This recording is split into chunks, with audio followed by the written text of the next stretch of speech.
అందరితోనూ మంచి అనిపించుకోవాలని ఏ రోజు మీరు అనుకోకండి. ఎందుకంటే అది దాదాపు అసాధ్యం.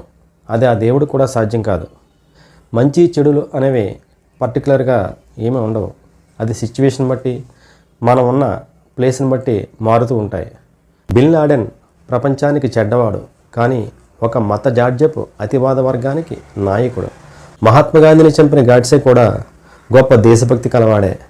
తాను భారతదేశాన్ని గాంధీ మహాత్ముడు చెరల నుండి రక్షించడానికే నేను గాంధీని చంపానని అతను వాదిస్తూ ఉంటాడు.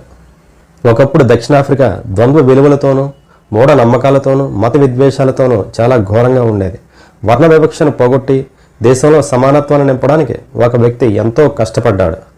దేశాన్ని బానిసత్వం నుండి బయటపడేయడానికి 40 సంవత్సరాల అకుంఠిత దీక్షతో అహింసా మార్గంలో ఎంతో కష్టపడ్డాడు. ఫలితంగా 27 సంవత్సరాలు అతను జైలు శిక్షను కూడా అనుభవించాడు.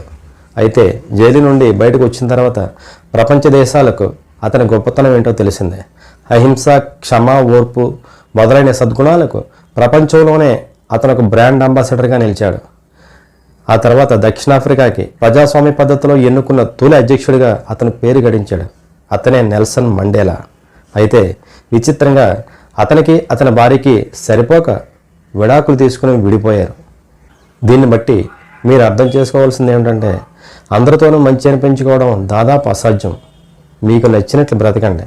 మీకు ఏది మంచిదనిపిస్తే అదే చేయండి. Good luck.